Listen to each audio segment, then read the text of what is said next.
Nasabi ko na po,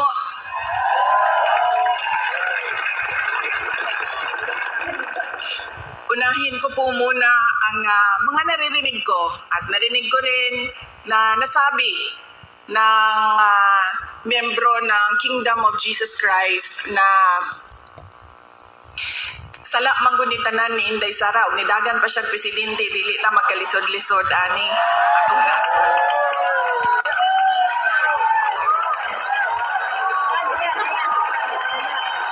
In another forum, I will thoroughly explain myself kung bakit ganon ang nangyari at ganon ang desisyon ko. Pero sa ngayon, hinihingi ko lang ang patawad ninyo na nagkamali ako.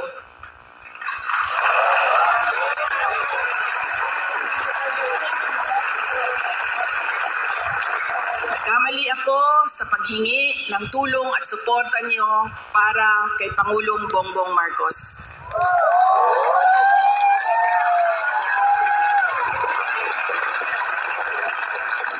I was on the mistaken belief that we were together on the platform of unity and continuity.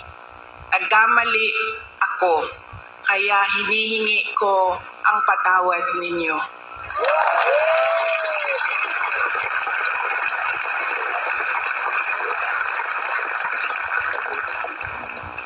You know, this has been going on for 9 days, ang assault sa inyong Kingdom Nation, at I could not come earlier dahil meron ding atake sa opisina ng pangalawang Pangulo at hindi ko maiwanan ang aking mga